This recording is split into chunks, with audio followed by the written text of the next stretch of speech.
Well, in the bottom left-hand corner, in the green trunks, it is the purple Protoss. Not known as Kiwi Keki, it is the one, the only, Blysk. And his opponent up in the top right-hand corner, representing Team Gravity and wearing the purple trunks. It is Fiasco.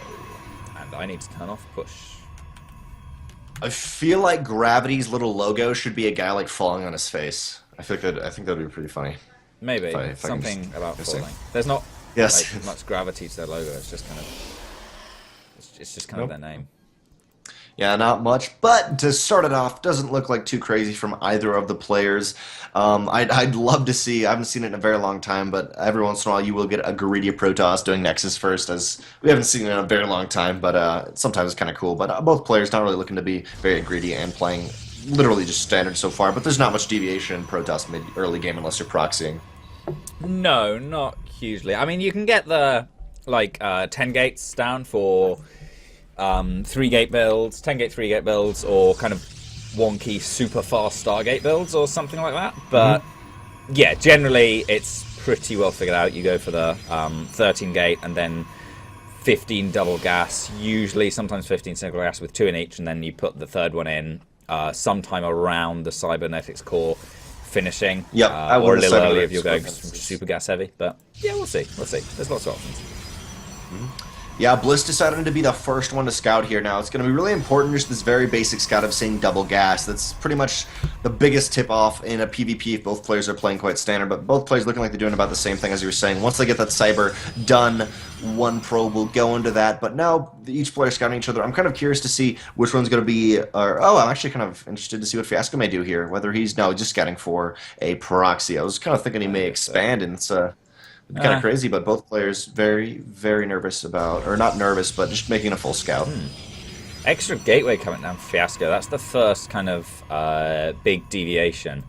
And I'm wondering what he's got planned. I think we're going to see a couple stalkers come out. I think he can probably move across the map with like 3 stalkers if he chronos 2 out of this gateway, and then another one comes out of this one.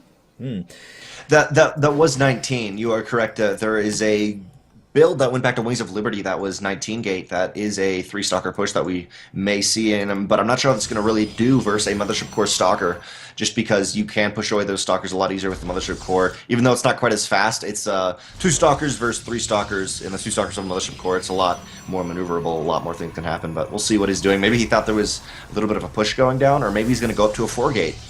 Ooh, actually, Link. Fiasco, yeah, the Twilight Council going down immediately.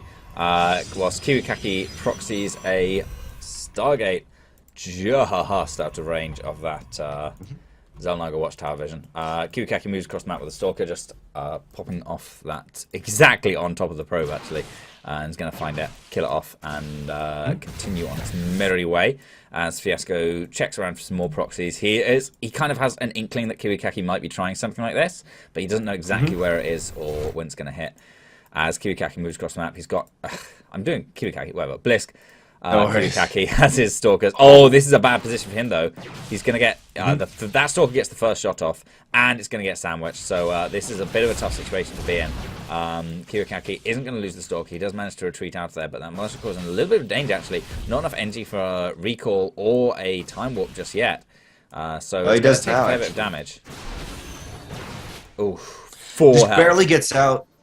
What was really key right there that kind of is letting Blysk do what he wants to with his Stargate, getting out the Oracle, but getting that very first Stalker out to defend that Zelnaga Tower and push the Stalkers away from that has, I mean, at first Fiasco was trying to scout that, and he will not scout that. But on the Blysk's side of the map, which is, as Trignal was saying, Kiwikaki, there are 3 Stalkers moving in, and there's nothing for a Time Warp and only 1 Stalker, so decent amount of probes are going to be pulled. Finally, Gateway is started. There's 3 gates down. There's no proxy pylon, so Blysk may be able to defend this, but he's got to be very careful. We see another Stalker coming down. Twilight Council also maybe going into Blink, but it's 2 more Stalkers being warped in, and I think Blysk is going to actually be able to defend this quite fine. Oh, well, on the other side of the map, in Fiasco's base, there's an Oracle wreaking havoc.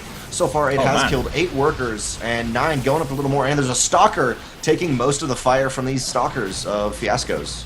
Yeah, really, really good there. I was thinking, Like, I was looking at all these stalkers moving into Blysk's space and thinking, oh man, he's in a really bad situation. But of course, across the map, that Oracle very much evened the score. So they come out of it, Fiasco down 3 workers. And yeah, everything is looking pretty good for Blysk here. Pardon me. Of course, his blink is going to be a lot later than Fiasco's. Fiasco's is just finishing up now, whereas Blysk actually hasn't started his robotic facility going down instead. I think he knows that if he went into blink, it would just be way too late to actually contend with Fiasco's. So Immortals are, I think, the wiser choice here.